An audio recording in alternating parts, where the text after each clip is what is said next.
eastern corner. Also the cloud in the southwest tend to push a little bit further northwards, perhaps bringing just a little bit of a sort of flurry or two of sleet or snow into some of those southern counties. But the main thing about tonight is it is going to be very cold with a widespread frost, quite a sharp frost too when you take into account that strong wind. Tomorrow a three-way split, southern counties on the cloudy side, just a flake or two of sleet or snow probably here and there. Much of the rest of the country dry with a good deal of sunshine. The northeastern corner though again fairly cloudy, the odd light sort of wintry flurry. It is going to be bitterly cold though tomorrow, if anything windier than it was today across the south, so temperatures of only 2 or 3 degrees really will feel as if they're well below freezing, so no relief just yet. Fiona. Thanks very much, Michael. And tonight's main news again, Cherie Blair did contact solicitors representing a convicted conman who is facing deportation.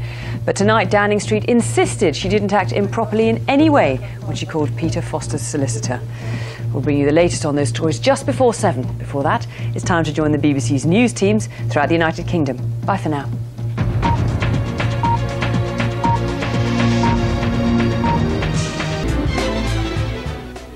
Now on BBC One, North West Tonight with Stuart Flinders. An extra lane for the M6, but will it end the traffic congestion? A man jailed for a murder he didn't commit meets the family of the woman he was accused of killing. We have exclusive pictures. Never lonely anymore. And the 9-year-old who sang for the former president, Bill Clinton.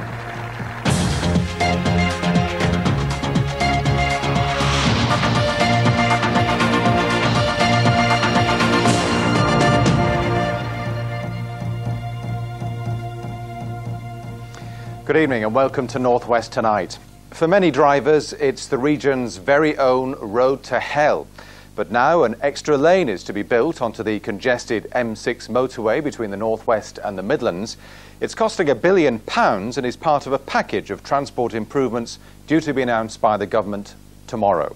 Our transport correspondent Alan Whitehouse is on the motorway at Knutford Services. And Alan, I gather you nearly didn't make it.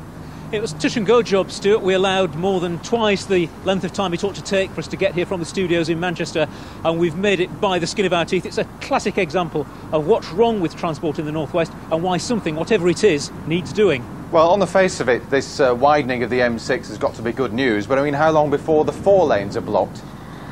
Well, that's precisely the argument that the environmentalists are coming up with. They're saying that this £1 billion that adding the 4th lane will cost is just buying you a few extra years of time, because it'll quickly fill up with extra traffic. If you build more lanes, you attract extra traffic. People jump in their cars and drive off.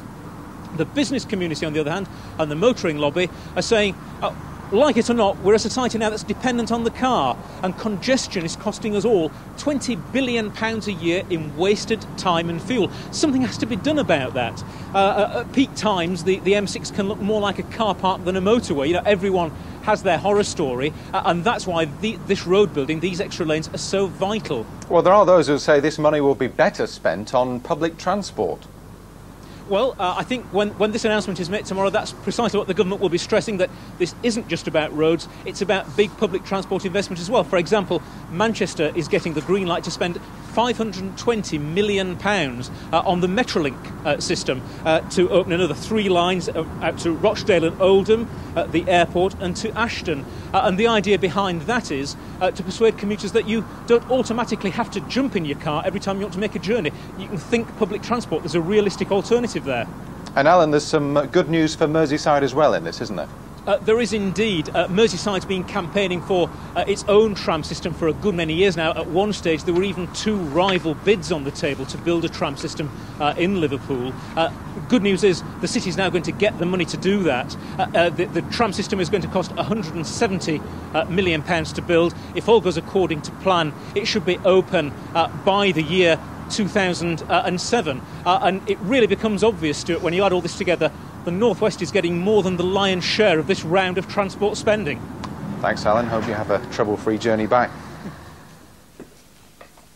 Now, he spent 25 years in jail for a murder he didn't commit, and today Robert Brown met the family of the woman he was accused of killing.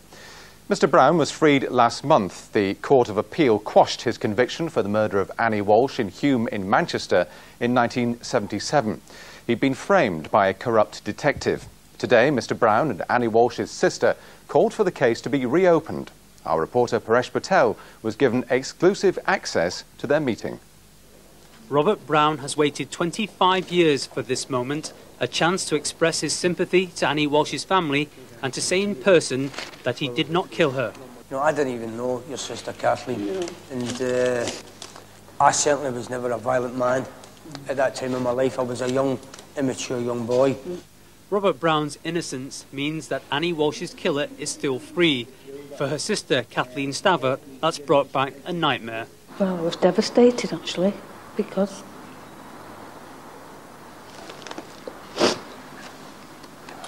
But don't you want anybody to pay for your sister's death? as long as your name's venerated and you're cleared, I don't mind what you do. You can't bring her back, it's over and done with now. Right.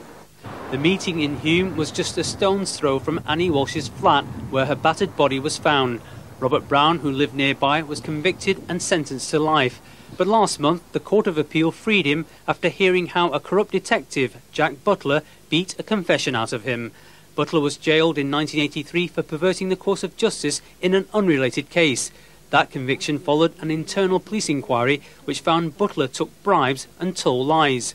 The details from that inquiry could have freed Robert Brown 20 years ago. Why? Why? This didn't need to happen. Why? Who was under pressure for a conviction? Why did they take a 19-year-old kid and dehumanise him? For 25 years. Condemn him for 25 years. Robert Brown now wants an independent inquiry into his case. We asked Greater Manchester Police for an interview to answer some of the questions raised by Robert Brown and Kathleen Stavart. The force declined, but referred us to a previous statement which says, a senior officer from the West Yorkshire Force will now look at the issues. That, however, does not clarify whether or not the Annie Walsh murder inquiry will be reopened. Robert Brown and Kathleen Stavart say they will continue to fight for justice for Annie. Her killer is still free. Paresh Patel, North West Tonight, Manchester. Paris, San Francisco, New York and London. They've all got them, but now they're heading up north. Find out what in just a couple of minutes. That's later, but next, the inquiry into Harold Shipman's crimes has been hearing that hospital staff didn't express any concern when they realised he'd given an asthmatic patient a drug which left her in a coma. Shipman injected Renata Overton with morphine after she complained of breathing problems. She collapsed and remained in a coma for a year before she died, but staff caring for her at Tameside General made no official complaint. Here's our associate